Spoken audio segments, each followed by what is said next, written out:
Well, ladies and gentlemen, with really quite a record number of people who are joining us this evening, I would like to welcome you. So good evening, really, from what I can say is not just from Ireland or the British Isles, it's from across the world. And many, many thanks for joining us this evening. My name is John Hill. I am the chairman of the Ulster Beekeepers Association, and I'd really like you to welcome you to the fifth of our six winter webinars. This series has arisen because we have been unable to run a conference this year, which we normally do at this time of the year. It has been really, we're so delighted just how popular they've become, and we really have been absolutely overwhelmed by the response. So thank you very much indeed for sharing your time with us. Now, this evening's lecture has been given by Jed Marshall, who is a bee farmer from Buckinghamshire in England. It will be on swarm control without 9-day checks. And really say the main person I would like to thank this evening is our sponsor, who are Burke's Bee Supplies from Portadown in Northern Ireland. And we'll be seeing a video from this company at the end of the presentation. As I said, this is the fifth of six winter webinars, and our last one will be next week on the 18th of February, and will be given by Jeff Pettis, who is the president of Apimondia. Now, there's a question and answer session at the end after we show the video from Burke's. We will be taking questions, and Jed will answer those. And if you could please use the Q&A facility on your screen to lodge the questions. We will run question and answers for about 20 minutes after the end of the session. And as I say, we have a very large number of people, so there's likely to be quite a few questions. But I think, unfortunately, we will do our best to get through as many as possible. I'd really like to introduce our speaker, who is Jed Marshall, bee farmer from Buckinghamshire. He originally found or experienced bees on a cousin's bee farm in France. And when he came back to England, he set up his own apiaries and worked his way up to owning 200 hives. And at that point, decided to become a full-time bee farmer. And indeed worked up to, I think at one stage, he had about 450 hives. And then with more and more experience, he was able to reduce the number of hives. In fact, at the moment, he has around about 130, but he is still producing the same amount of honey as he did previously. So it is with very judicious and very good beekeeping. At another point, he decided to concentrate on queen rearing. And indeed, he produces about 2,000 queens a year, which I think will help to reduce the amount of importation of queens from Europe, and thereby reducing the disease risk. Jed has been a very prominent member of the Bee Farmers Association and was president in recent years. And really, he practices preventative swarm control, which indeed leads us on to this evening's lecture. So if I'll hand you over to Jed for swarm control without 9-day checks. Jed. Thank you very much, John. Thank you for inviting me back, even though it's only virtually. And great to be with everyone, and great to see so many people here. Right, if this works. Right, here we go. Swarm control without 9-day checks. First of all, I'll give you a little bit of background about me. John's covered a lot of it already. Thank you very much. We actually set up a purpose-made honey farm in 1994, just outside the village. We were having trouble with the neighbours and things in the village, and took the address with us and just built on a greenfield site. This sums up what we're doing now. As John mentioned, we did have the numbers of honey production hives up at around 450, dropped down to 200 for many years, and running a 700 mini nukes as well for queen rearing. We always hope to average 10 tons of honey a year. We did, when we first went to 135, manage 11 tons. That was in 2019. Last year, 2020, we got 7.5 from, that was just over 100 hives, but we've crept back up to the 135 now. And I'm toying whether or not I'm going to reduce them. We've recently had my daughter-in-law is taking over the queen rearing side of things. I will still be helping stroke interfering with it whenever possible, and she'll be continuing to aim for the 2,000 plus queens a year. I'll be concentrating on the honey production, and we're also being a lot more careful about saving all the beeswax we can these days, because the price has shot up with all the people wanting to make beeswax wraps. The bottom of the screen shows we jar about 20%, about 2 tons a year, which we sell locally, and the rest either goes off to the big packers like Rouse, who pack for all our supermarkets, or we sell it in buckets to a lot of either large scale amateur beekeepers or small scale professional ones who don't have the capacity to produce extra honey and have high demand.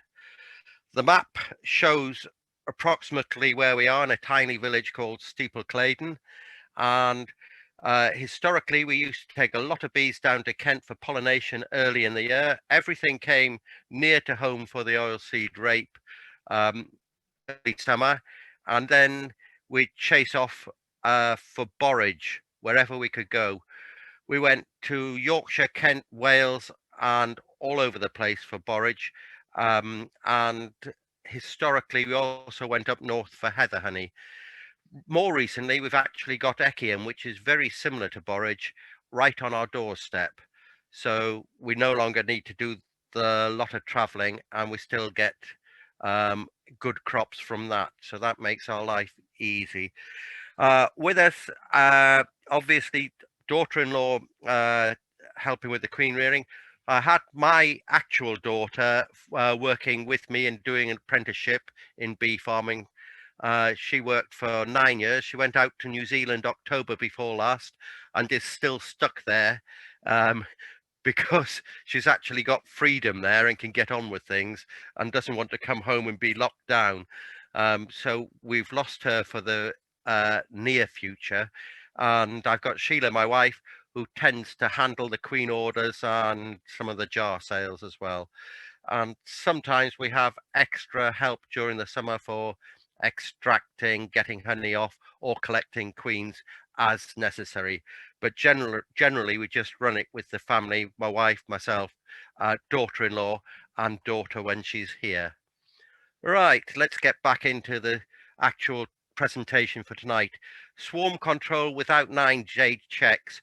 It sounds great, and in some people's interpretation of it, it doesn't work.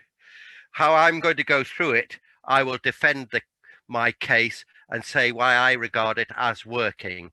But the thing is, all the principles I use during this to obtain this, people can introduce into their own beekeeping, and it'll actually reduce the amount of checking for swarming that you have to do. If you're in center of a big city, I mean, here there are a lot of urban beekeepers in London. You invariably live next door to a lawyer, so you cannot afford to have your bees swarming. Out in the countryside, we have a lot more leeway, but everything I go through will help you reduce the amount of swarming you have. And all we do is preventative rather than reactive. When you're going through checking, you're looking for queen cells, you're reacting to the bees doing it. We're doing preventative things. Most of them are done out of the busy season when we've got time in order to reduce the amount of swarming we're going to have. So First of all, that's my daughter Bex. Swarms produce swarms. I did this heavily when I started. I wanted to increase the numbers. Soon as I saw any sign of swarming, I split the hives, fed them heavily, built the numbers up. And a lot of people do that. They rely on replacing their winter losses with by splitting hives soon as they show signs of swarming. If you're doing that and rely on it regularly, you're introducing a management regime that encourages swarmy bees, because you're always using the ones that swarm more readily to make your increase. And remarkably, year on year, you will find your bees are very swarmy. If you actually use the ones that don't try and swarm to produce your increase, you will then reduce the swarminess in them. So just remember, swarms produce swarms, so you're actually aggravating the problem by splitting hives as soon as they're swarming. So we start our preparations for the season in August, September. We're preparing for next year. And that's when we do our requeening. We've taken all the honey off. We've done our varroa treatment. Generally, we use strips. Currently, we're using Apivar, the new Amatraz based one, but we've used Bevarol, Apistan, and another one which I can't remember the name of, but always the proprietary strips. Found them the most effective. Anyway, August, September time, all the honey's off. We've done the varroa treatment in the hives, and we start going through them, sorting out which ones we're going to replace. Now, we requeen swarms. I'm saying this talks all about swarm control without 9-day checks. We do get swarms. We still get swarms, but not many. And any ones that do swarm, we want to requeen them, because we don't want the swarmy tendency in there. So we requeen the swarms we collect, particularly from our own bees, and we also will requeen the hive that swarmed.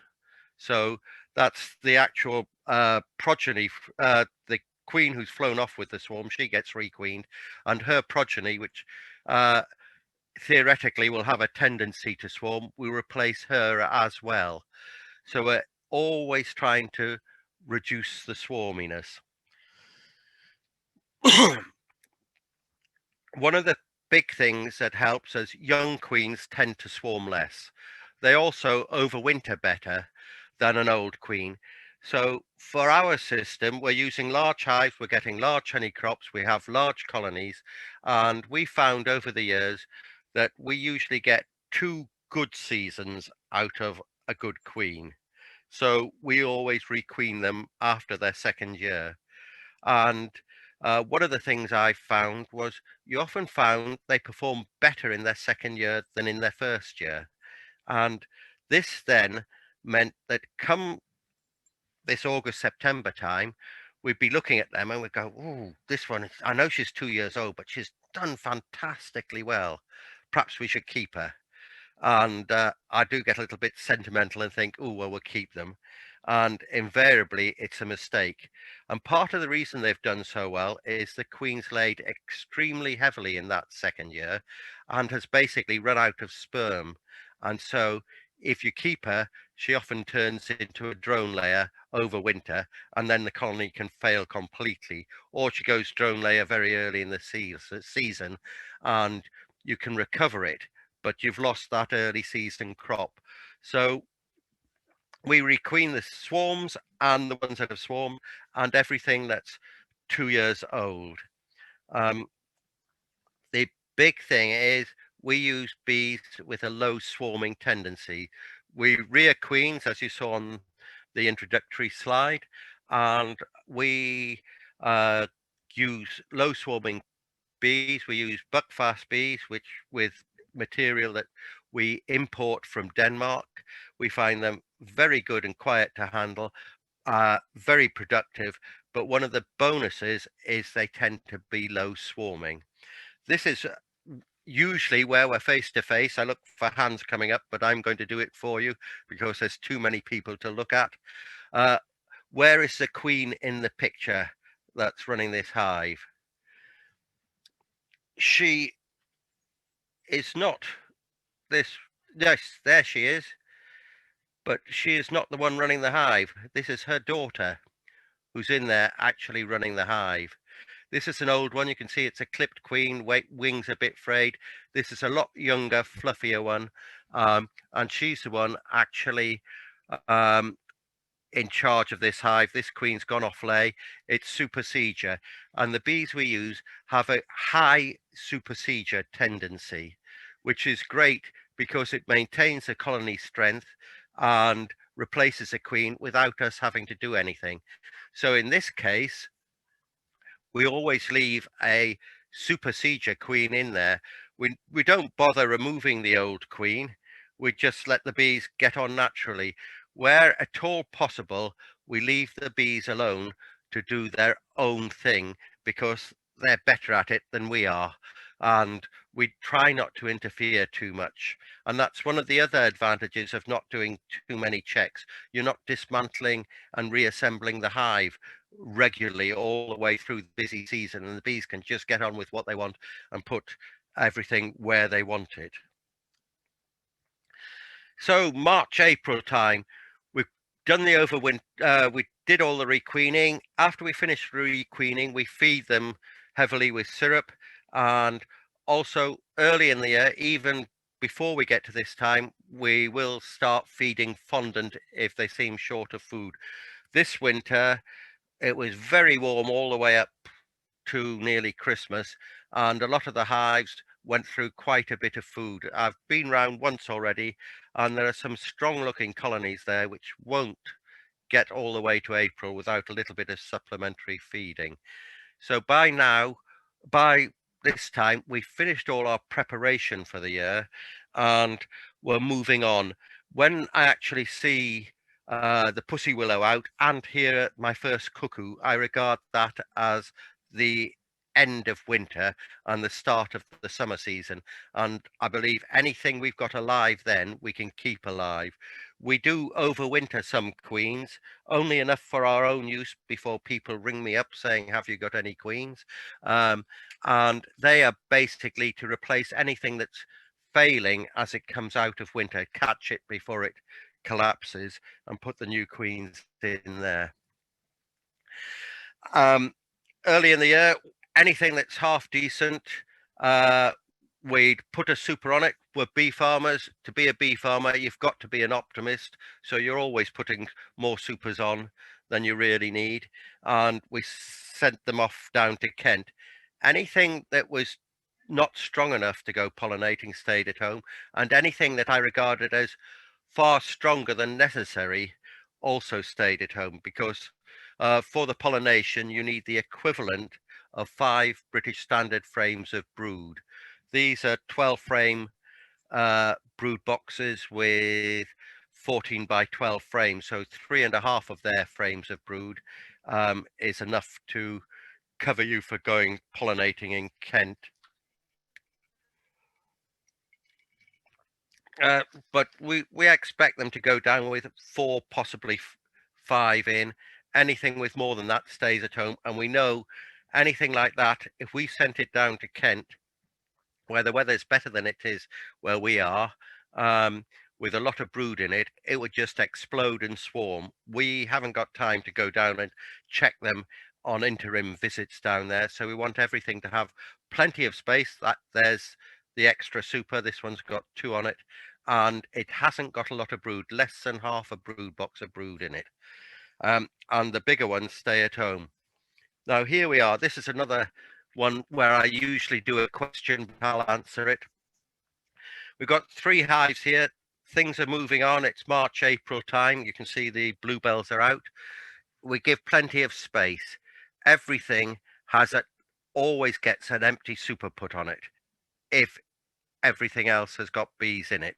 Not honey in it, bees in it. The supers are for bees to give them space. So this one's partially filled this super, so it's got another one on.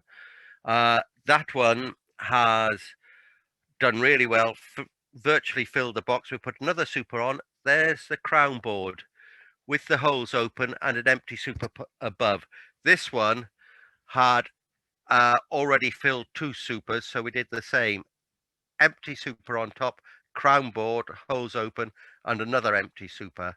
Lots and lots of space. The reason for this, putting the one above the crown board, is basically I'm not really sure how much they need, but I want to definitely give them enough.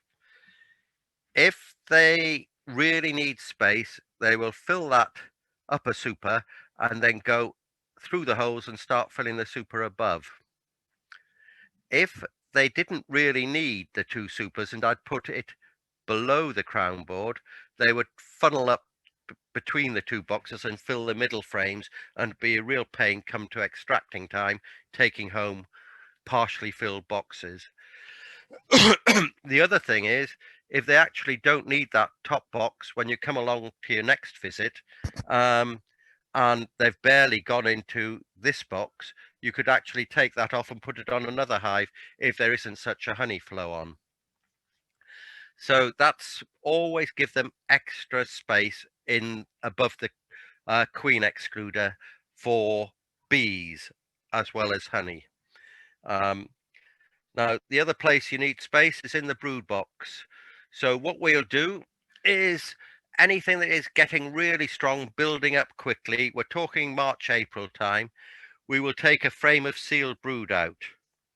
That will effectively reduce the colony strength or the colony build-up rate. All the sealed brood is going to be the first to emerge, and therefore they're going to cause an explosion in population. If we took out a frame of seal brood, we'd do 2 things. We'd take out seal brood, which isn't going to alter the population dynamics too much, whereas leaving the we'd take out unsealed brood. If we took out unsealed brood, it wouldn't alter the population dynamics because that isn't going to emerge for another 2 weeks possibly, whereas the sealed brood will. And also, we're taking away a large area of brood that needs looking after, which is occupying the bees. By taking away the seal brood and the bees on it, provided we found the queen, we're reducing the strength in that colony. Right, and what we do is we stick a frame of foundation in the hive. Now, be very careful doing what I'm about to say. We've done it for years, we know what we're doing, and we know how to judge it. That frame of foundation we put right in the middle of the brood nest, which goes against most of your teaching and most of what the books say. The thing to bear in mind, we've taken the frame from a really strong hive, so it's got many frames of brood in there, and we put the frame of foundation in the middle. Really big, strong hive, and under normal circumstances, if you go back a week or so later and look at that frame, it'll be all drawn out. And often the queen will have started laying in it. If you do this in a weak or small colony, you could easily split the brood, and the hive would assume half of the bees, which are the side of the frame of foundation without the queen, will think they're queenless and start rearing cells, and it exacerbates the swarming tendency. This only works in a big, strong colony. And if you're unsure, keep a very careful eye on it. I will also mention this a little bit later on. Anyway, what do we do with this frame of brood? What we do with it is we use it for queen rearing. We want to start our queen rearing early. We usually try and start grafting on the 1st of April. So we need colonies ready for the 1st of April that are abnormally strong. This is a picture of a Danish setup. Put it in there because it looks absolutely beautiful, pristine and clean and wonderful. There's his starter colony, 2 support colonies and finisher colonies, but I'll not go into more detail because that's the queen rearing lecture. Here's our setup. Similar, we've got 2 starter colonies, one there, 1, 2, 3, 4, 5, 6 finisher colonies. These other ones here, here, and these colonies here are actually our breeder queens, which we're grafting from. And we bring frames home, we make a usually 2 queenless starters to actually start the queen rearing off, and then use double brooded finishers. So we've made up the starters with frames we've pulled out of the strong production hives, and we've made up the second box on the finishers from the strong production hives. And there you see a brood box right on top of the supers. Their frames we brought back didn't actually have hives to put them in, so we've just temporarily stored the frames on top of one of the finishers. Now, you can only do this swapping the frames round in hives if you're very confident that you know your bee diseases and the health of your hives. You mustn't do this if you've got any doubt whatsoever, because it's a great way of spreading a disease problem. So be very careful actually doing this. Another thing we do is we keep our breeder queens generally in nukes, and we try and keep them on with only 3 frames of brood, because we want them to last for as long as possible, potentially 2 seasons. When we get them in, they're usually already 2 years old, so they have got a limited useful life left in them, and we want to elongate that as much as possible. So if they start building up mid-season, we'll take frames out of them and use them to boost usually the finishers or the starters as well. So this is a closed group once the season gets going, and between them they keep each other supplied with excessive brood. Right, other things you can do with that frame you've pulled out. You can make up nukes. Now, I did mention you, if you want to reduce your swarming tendency of your bees, don't use swarms to make your increase. This is a way of making the increase. Make up nukes, and a really good way of making up nukes is to mix the frames from different hives to make up the nukes. They don't fight despite what you might have been told or read. And also, if you've got a box of frames and bees from mixed donor hives, they more readily accept an introduced queen.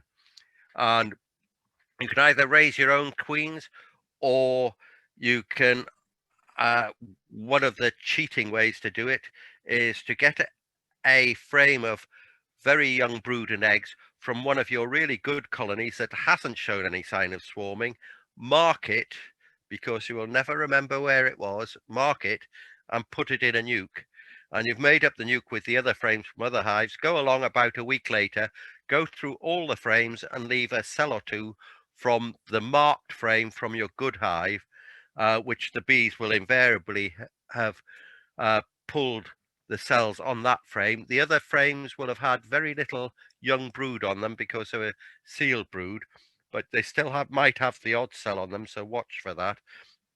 And you've done a bit of very easy, simple queen rearing.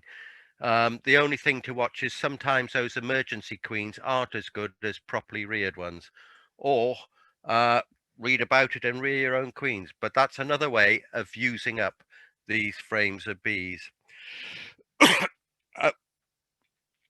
One other thing we do during the season is when we take the supers off, we use a blower to blow the bees out of supers. It's a great way to test the temperament of your bees. A bee blower is a really good thing to test, and it becomes more obvious if you do it without wearing gloves. Anyway, big strong colonies. For those who still want to do swarm control, this is how we did swarm control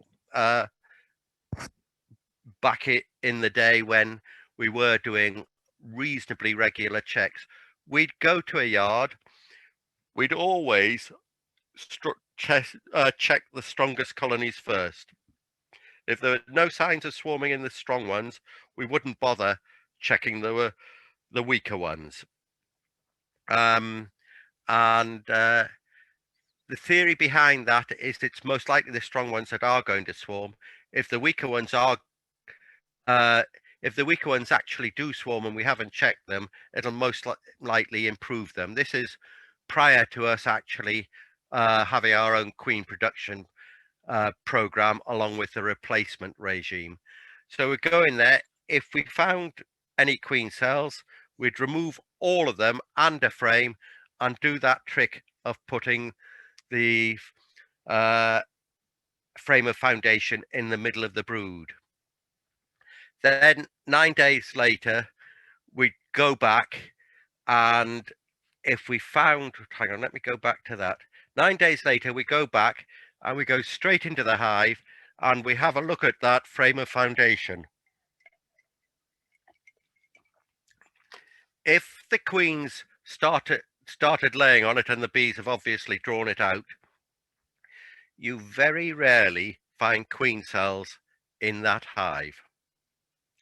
I use words like rarely, most of the time, usually, in nearly everything I say to cover myself, because there will be the time when it actually does happen. So if the queen's laid in that with no signs of queen cells on that frame, you very rarely find cells in the rest of the hive.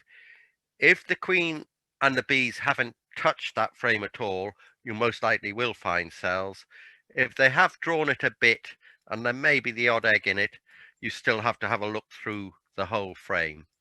So second visit, if we do find cells, which again, if it's a swarmy hive, you most likely will, we kill the queen, leave a couple of cells, and then go back again for a third visit where we check that the cells we found, and we've marked the frame that we found them on so we can check that they've emerged. As long as they've emerged, go through and kill any other cells we find, and basically we've done the requeening of that hive for them. The reason for this system is with us, it usually happens towards the end of the flowering of the oilseed rape, you can see here. And we want honey. We need plenty of honey to survive. We're bee farmers, we're commercial beekeepers, we need the income. By removing the queen cells on this first visit, that gives us 9 more days of that hive at full strength, which will most likely get us to the end of the flowering of oilseed rape, and will most likely give us at least 1 more super, if not 2 more supers of honey. And that is more important than actually losing a swarm, because that's a major crop to us. So this is our system geared up for what our objectives, but it's all things people can use. Right. Despite everything I've said and done, we still get swarms. It doesn't work all the time, but we hope they're all handy ones. So here we go. We've kept the colonies big and strong. Usually they're big, strong swarms, and we don't want to lose them. So this is our system of swarm recovery. This is a load on the ground, but what we do for swarm recovery, most of our swarms are usually about 2 or 3 feet off the ground, hanging on a single branch at an easily accessible tree. The more experienced beekeepers in the audience here will realize that's actually a lie, but for demonstration purposes, this is one of the rare ones that actually fulfilled those criteria. We don't bother with skeps or anything. Where at all possible, we put them straight in a hive. Either a full-size hive if it's convenient, or if we're up a ladder or somewhere awkward, we use Payne's polynukes, but there are plenty of other polynukes available, and they're great because they have the ventilated floor. They're polystyrene, they're really light, all simple sealed unit, very easy to climb up a ladder, drop a swarm in, shut, and you've got the ventilation and everything, so you can take it straight home without having to mess on then pouring it up a cloth and letting the bees walk into a hive when you get home, so you've cut down the workload. So generally, we'll drop them either into a polynuc or a full hive with some foundation frames in, shake them all in there. With us, we've always got a pair of secateurs, a pair of tree loppers, and a saw. We also have a little, well, it's our waste bin because we've got a compost heap, so don't need it. We were given it by Aylesbury Vale District Council. Thank you very much. We've drilled some holes in it for ventilation. We've got one of those telescopic poles you can use for either painting or cleaning upstairs windows. It straps to that, and we can reach right up to high swarms, bang it underneath them, and with a deft flick of the wrist on the way down, you can get the lid to flop over on top of them. So by the time it comes to ground level, you've got a nice container full of bees shut in there. And we can take that home and then pour it into a nuke. So we fill it with bees, shut it up, and usually, depending on the situation, if we can, we leave the box, whether it's a nuke or a hive, in situ for at least that day to collect the flying bees. And then we go round one evening or early one morning, collecting any swarms we've got and round them up to 1 yard, and we manage them slightly differently to the others. We take them home and we feed them all heavily. Now, I said at the beginning, we don't want swarmy bees, and here I am taking them home, feeding them heavily. Yes, because I want bees. And although these were swarmy, I want them, and I want them to build up well so that I can have good, strong colonies that I requeen in August, September time. So we do feed them heavily. They're very unlikely to swarm again. And if they're early swarms, we often can get a bit of honey from them as well. So they are useful to us, and we make the most of them as they are during the season, because we're too busy to mess around too heavily with them during the season with all the honey collecting and queen rearing. So there they all are settled. As I say, they may stay there just till that evening, or maybe several days or a week. And depending on where they are, if they're at a distant apiary or somewhere, we'll just leave them there until it's convenient for us to pick them up. And often we'll do a round of just collecting all the swarms that are lying around as and when they happen. Now, here's the big thing that we do. Every single hive has a bait hive. A bait hive is an old hive. It smells of bees. We've cleaned it up and scorched it in case of disease problems. This one's even been glued. I've deliberately left traces of it so you can see me patching things up. But it's an old hive, old beekeeping equipment, smells of bees, and is very attractive to bees. And we put in 2 combs, drawn combs, one there and one here, with an empty frame in between. These combs have come from overwintered hives that have died out, and we're confident they haven't died out because of a disease problem. If there's any risk of them having died out of a disease problem, we'd have melted those frames down. So again, I keep going on about this disease thing. If you're going to be doing a lot of beekeeping and swapping things around and using bits of equipment all over the place, you've got to know your diseases and know what to do about them. And if in doubt, burn it is a basic policy we have. Anyway, make up our bait hives like this. They've got a bee-friendly smell, very attractive to the bees. Every single yard has at least one of these in it. Now, you can make it up with a full box of drawn comb, and it will be as or even more attractive to swarms.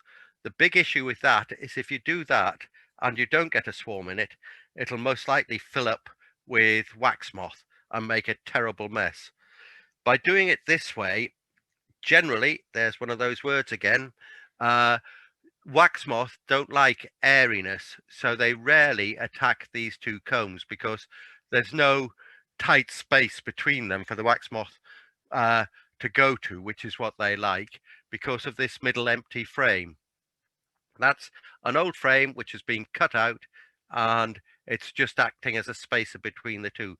The other thing this does is, usually, another word like that, the swarm likes somewhere to hang, so it'll go onto this frame and spread out sideways between the three frames. And sometimes if it's a big strong swarm and you get there and you're a bit late, you've got D's of wild comb built either side of these, but the majority of bees are on these three frames. This is at home. I've got a container that we store the honey in, and our shed is just to your right of that, and it has supers stacked 25 high in a great big block of about 800 in there. And if a swarm goes in there, they don't go to the top left super. They will get into the middle and go right down a stack, and it's a nightmare getting them out of there. So we have lots of bait hives. Bait hives are always in a suitable position as high as you can get them, where in a place where you can easily lift them down from when they're full of bees. And we'll have up to 12 of these stuck on the container or near the shed, because it's got lots of bee friendly smell going on. So bees are attracted to it and they go there. The other advantage of this is they can go in there. We can fill the box up when they arrive with foundation and a feeder and feed them, and they can stay there until I've got time to move them on. They're not at ground level. The bees aren't flying in our face, so they're perfectly all right up there, and they work well. This is last resort. If you can't find a flat top hedge, wall, old farm implement, tree stump or something to put your bait hive on, put it on the tallest hive in the apiary. This one's done really well. That's a swarm on the outside because there was one swarm already on the inside. So that actually got two for the price of one. Works really well. This is a really old photo. I'd come home with my old truck. We always carry spare bait hives on the truck. And while I was home having lunch, a swarm came along and went into the bait hive on the truck, made transporting it to the swarm yard, as we call it, very easy. This is not a management system I'd use all the time, as it's only worked once in 30 years. But nice little bonus.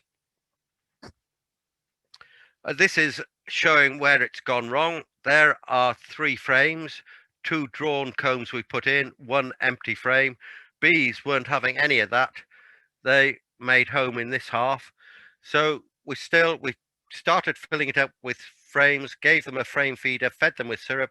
Once they'd filled everything up, we just put more frames in, queen excluder on, super on, ran it as a normal colony, and sorted it out in August, September when we had time. It doesn't matter that they're on that comb. That's what they wanted to do, so let them have it. But it doesn't work all the time, but you still got the swarm. The one other thing I'll say with them is, with that bait hive, if it's in or near your apiary, when you go to visit, look at the bait hive. If there are any bees buzzing around it, have a careful look at them. Are they going in and out as if they know where they're going? Especially, are they going in with pollen on their legs? If they are, you've got a swarm in there.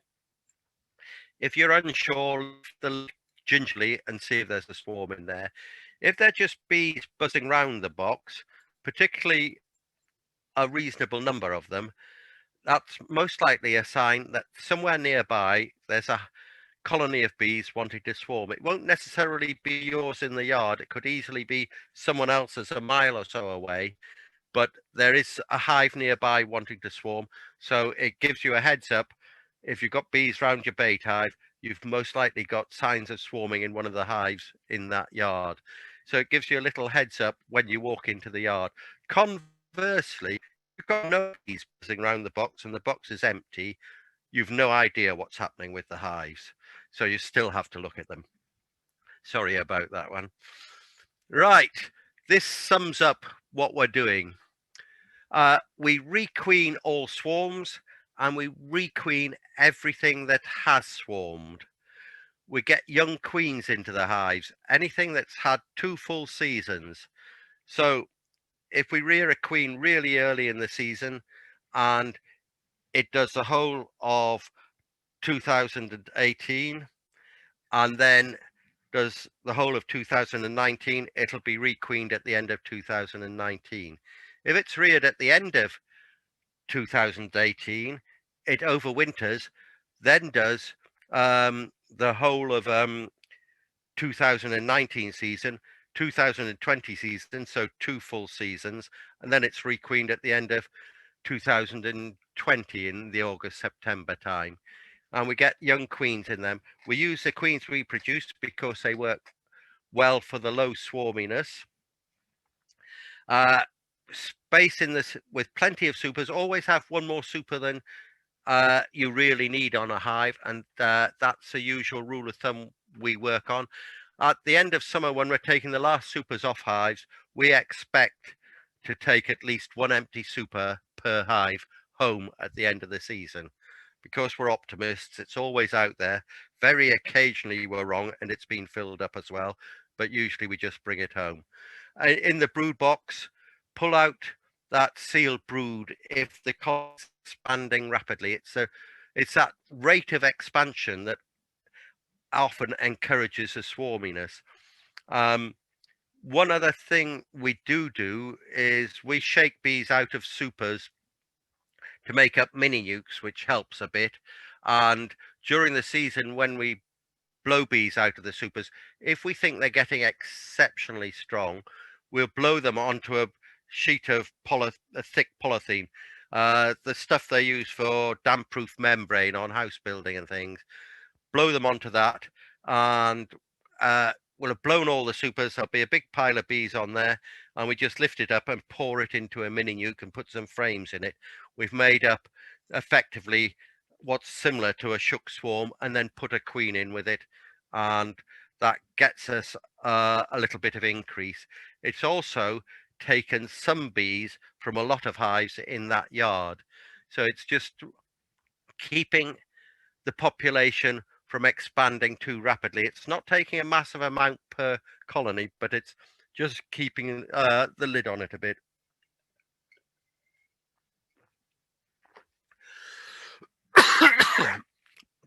The other thing we do, sorry, I'm too much talking. The other thing we do is if we have a spell of really miserable weather, particularly towards the end of the rape or May, June time, and suddenly it goes all hot and sunny, almost certainly there will be hives somewhere that suddenly think, great, we can swarm. And we go round, we usually go and check the obvious sites which are really strong first. And if we find swarms, we collect them. In the good old days, before we were doing the proper queen rearing and things, we used this system, and our record was 23 swarms in one day, just by touring the yards on the right day. And bait hives as insurance. They do a lot of the sorting out and any swarms you have.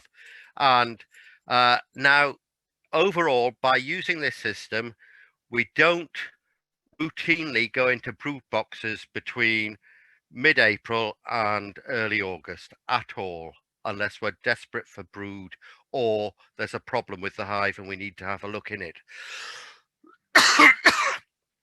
By doing this, we end up with more swarms. Sorry, we end up with more bees and swarms caught in bait hives or odd ones we've picked up than we've lost. So by doing nothing, we actually have a positive increase in numbers, and that's my case for the defense. So now it's over to your good selves for questions, which I believe John is going to manage. Okay.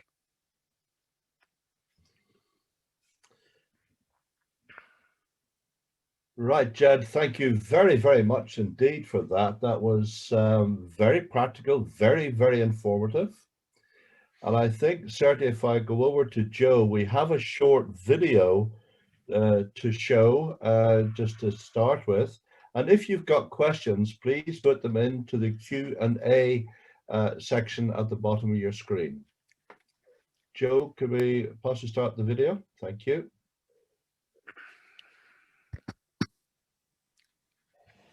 Show you around.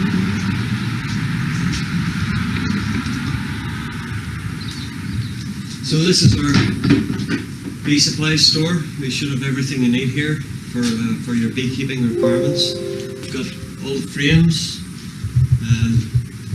queen excluders. That's the wire queen excluder with the wooden surround. We also keep the full range of Premier and standard foundation. We do bee suits. This is our store detective. He's modelling it. Doesn't say much. Then we've got nuke boxes, which are great for catching swarms or for splitting the hive into when it comes to the season. So that's a Payne's 6-frame nuke with a side feeder. This one is a Maisonmore 6-frame nuke with a top feeder. 6 frames, and then you've got your top feeder. You get syrup in. Then this one's the BS Honeybees nuke box, which is quite ingenious because you can have a middle divider. It's a 6-frame nuke as it is, but with the middle divider you can have 2 3-frame colonies and have a queen on either side or a queen cell to hatch out. So we try to cater for all that you might need. So that's my brief tour of our store. Thanks for having a look around with me. If you can't visit us in person, do look us up on our website, burks-supplies.co.uk, and you can shop on there and we can deliver to your door. But we'd love to see you in person anytime you can make it down to Portadown. And thanks for your time.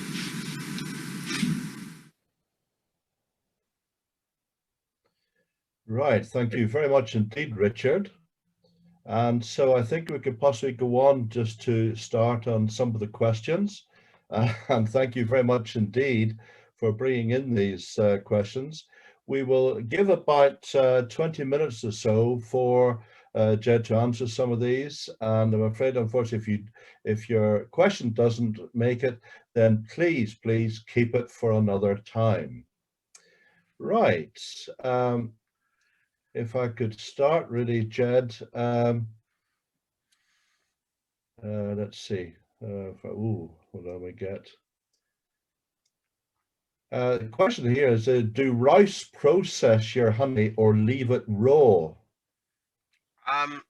There isn't a legal definition of raw, so it's difficult to say what raw is. They obviously process honey.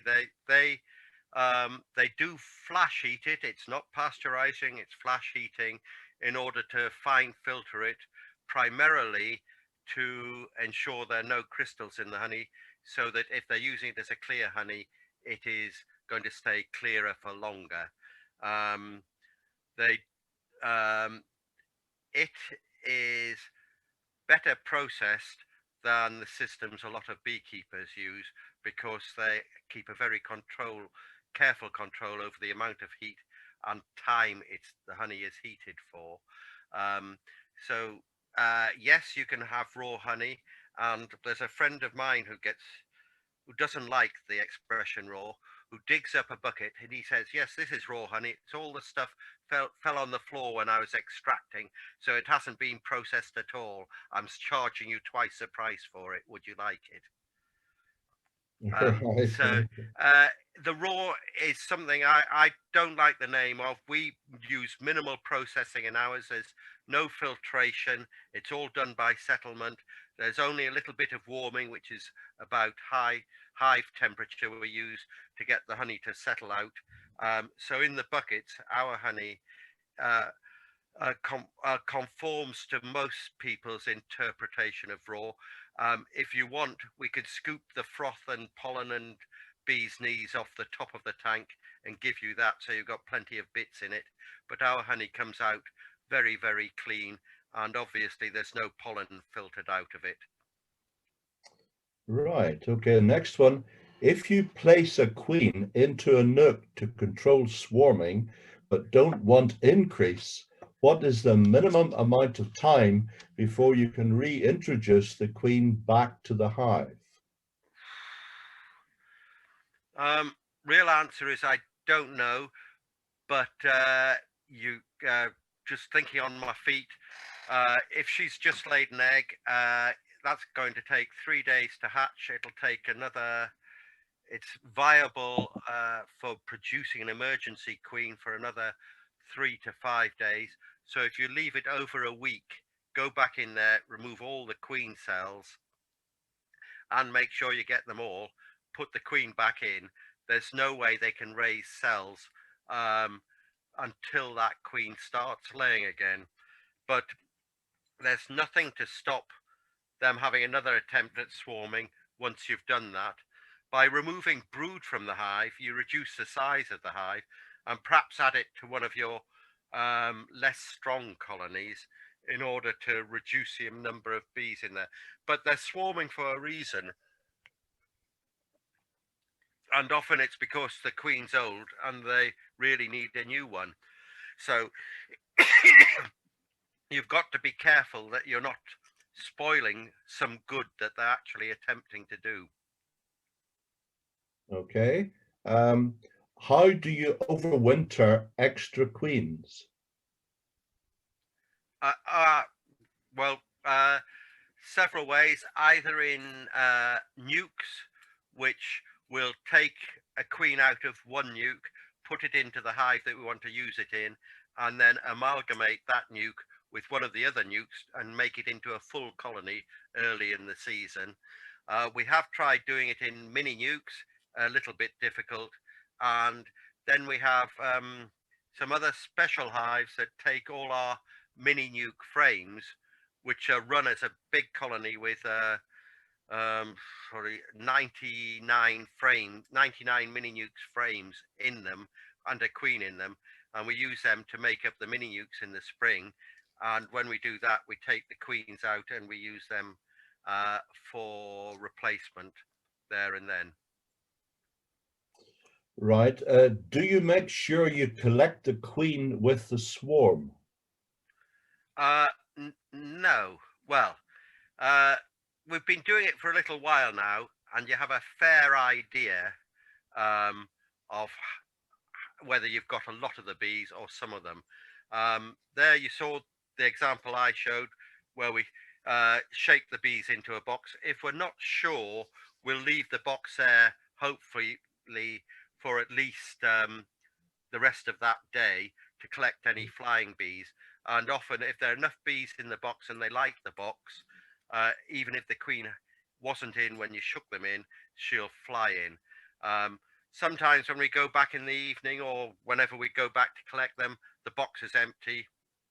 Sometimes we've had another phone call to say the swarm's gone elsewhere, and we do win some, we lose some, but we cannot afford to make a lot of faff collecting the swarms. The vast majority are queen right that we end up getting using our system, and we discover that or otherwise Starve the swarm for 2 to 3 days. Sorry, Jen. Oh, sorry. I thought you'd finished there. yeah, right? no, I'll try and keep them short. Okay. do you not starve the swarm for 2 to 3 days to rid them of disease? I haven't heard that, and I'd have thought that would be stressful on the bees anyway. We want them to build up quickly. We want them to settle quickly. By feeding them, they'll hopefully start drawing wax and want to settle in that hive relatively quickly. One of the reasons for having a swarm yard is particularly there are 1 or 2 of the swarms we get we know are not our bees, and we don't know where they've come from.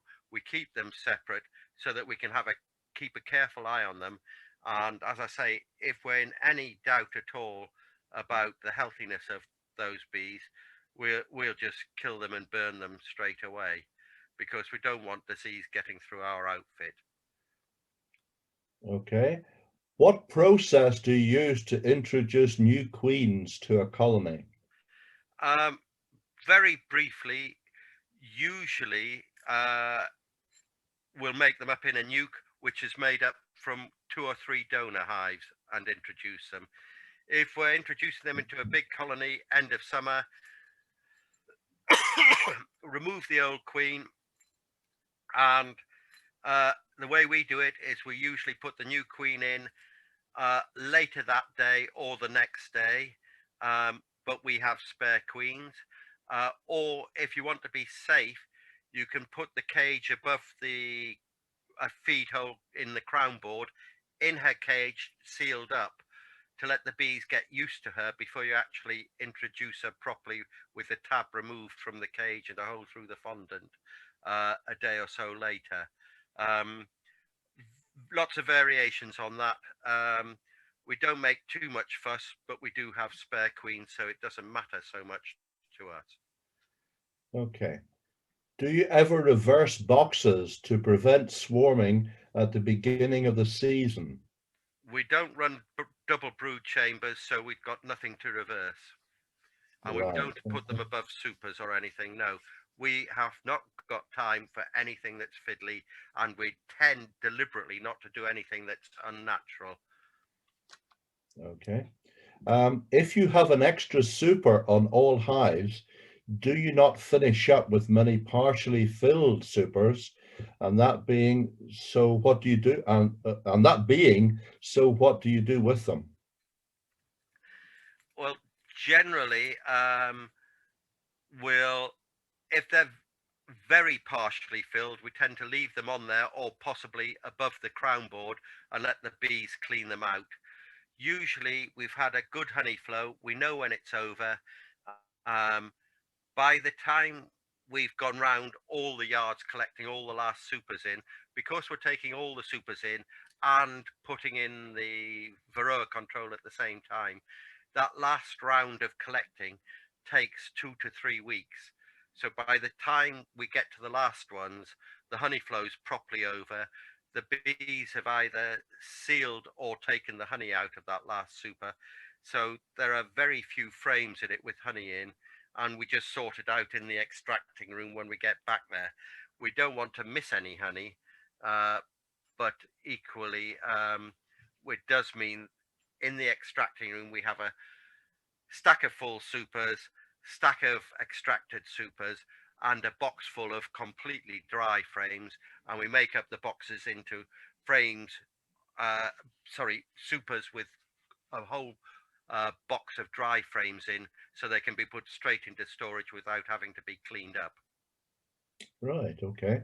This question is from Ethel Irvine, who's a very prominent beekeeper in I recognize the name.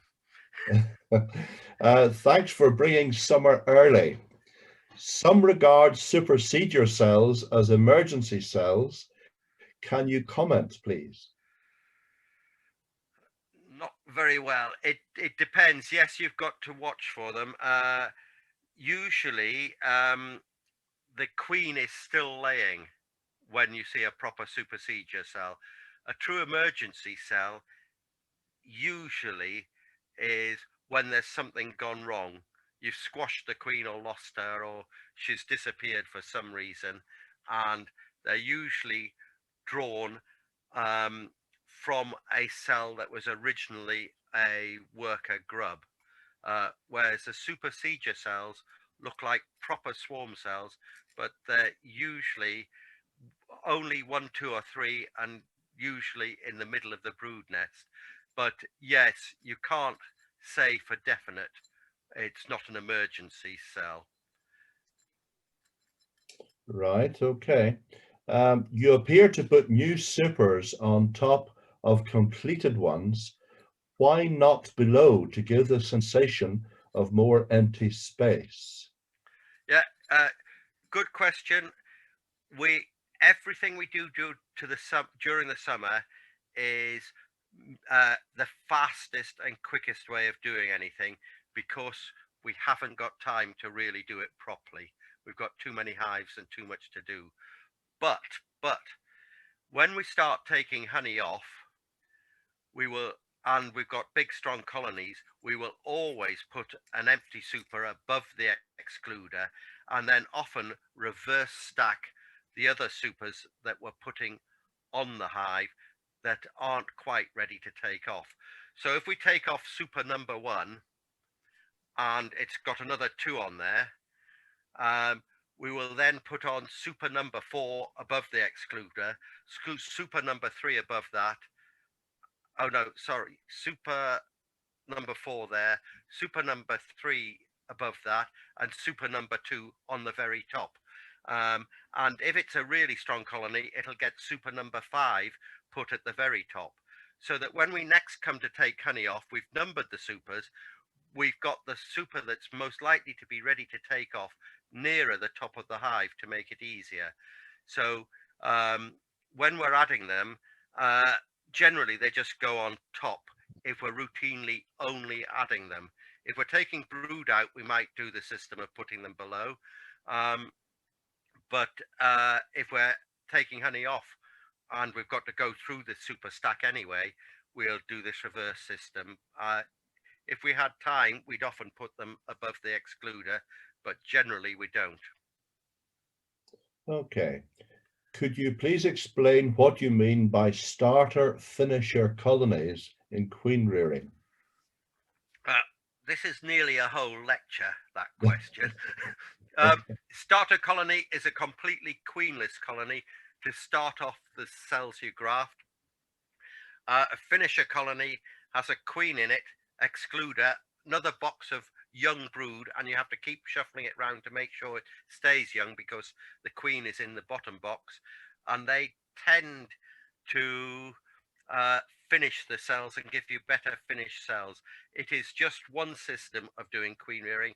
There are several different ones, and they all use different ways of doing it, but it's a whole lecture, separate lecture, going into the full details. Oh, well, Jed, we'll have to bring you back for that one, I think, at some stage.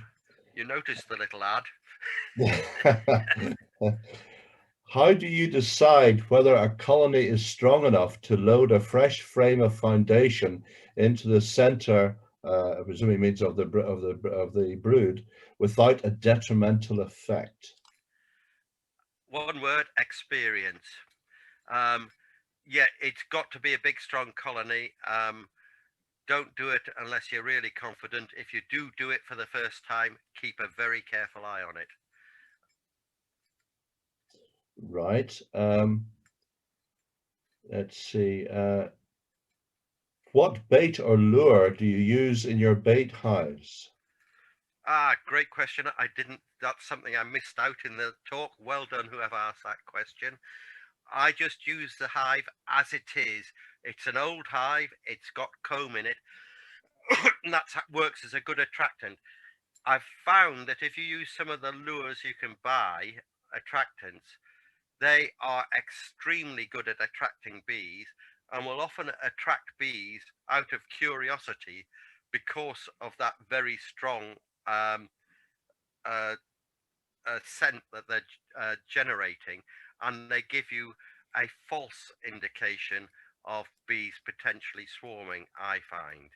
I mean, I've done this and accidentally had some of the pheromone strips lying around, and you just get bees round them, regardless of whether there's anything wanting to swarm or not. Whereas a bait hive, as I make it up, only gets bees sniffing around if you've actually got something that's about to swarm. Okay. Can you put more than one swarm into the same hive? Yes. There are consequences, but you can do it so long as the box is big enough. And yes, we've done it sometimes where you've come and there's seems to be 2 or 3 swarms on the same bush or something. In actual fact, it's quite often the one swarm that's got confused. And If in doubt, we'll put them all in one box, or if we have two small swarms, or if we quite simply don't have enough boxes with us, we'll deliberately put the two smaller ones together, because we're not too worried about the queens in there and so on. We'll let them sort themselves out, because we're going to replace them anyway.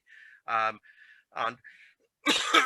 if the only thing I would say is, if the swarms are particularly small, it could be because the colony they came from's got a disease problem.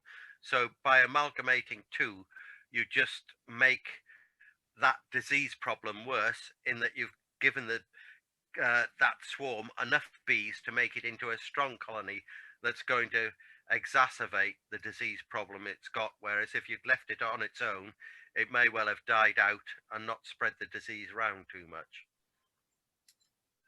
Okay, this I think is from a beginner beekeeper. It says, surely as a novice keeper, we need to inspect for queen cells weekly to avoid swarming. Yes, if you want to definitely have no swarming, you've got to do regular swarm checks. My system does greatly reduce the amount of swarming we have, and we do get the odd swarms, but we actually end up catching more swarms than we lose. So overall, from the economics of it, ours is a far more efficient system for running a large amount of hives, but we're not getting 100% efficiency on the swarm control. If you want 100% control, you have got to have a regular checking regime. Right, okay. Can you repeat how many frames of brood there should ideally be in a production hive at the beginning of April? The number I quoted was for pollination work, and you're contractually bound to have the equivalent of 5 full national frames of brood in the hive. So that could be 4 full frames and 2 half frames, 5 full frames, or on 14 by 12 frames, it would be 3.5 frames of brood in a 14 by 12 hive. And you got to do horses for courses depending on what frames you're using. For our honey production ones, for queen rearing, we'd want somewhere around 8 to 10 frames in there for the queen rearing ones at the beginning of April, and we achieve that often artificially by adding frames that we'd selected from other strong colonies on our travels prior to starting the queen rearing. I think actually really, Jed, our 20 minutes here has gone. You've actually done extremely well. We've got through quite a number of questions. So I feel that really this should be the last question, okay? It says, please comment on checkerboarding as a means of discouraging swarming. Okay, can I ask a question? What is checkerboarding? Yeah, I have to say, I was hoping that you knew, because I have to say it caught me. Right, if that's the case, we'll move on to one other question as a final question. Let's have a little look here. Let's see, excuse me just 1 minute, right. Right, oh, yes. Yeah, there was actually a couple of questions say about you using queen excluders. Do you use queen excluders on all colonies, on all production colonies? Yes, yeah. I mean, again, it's economy of time. We don't want to risk losing we want to take honey off, not brood off. We want to go through the hives very quickly. We've numbered the supers. Often we're just grabbing them by the numbers. Quick look, yes, that's all sealed. That'll do. Blow it and chuck it on the truck. So we don't want any brood in the supers at all, or the queen up there, because the other thing is the queens are very valuable to us. And we don't want to lose them by them going up in the supers. So everything has excluders on it right through the year. I'll come back on that checkerboarding. Any swarm control system that involves something complex, or a lot of repeat visits to do things, Snellgrove boards, I'm trying to think of the other methods. They've usually got people's names attached to them. They all work, and some of them work extremely well, but they are time consuming. They often involve specialized kit, and they just don't fit in with the way we work. We keep it simple.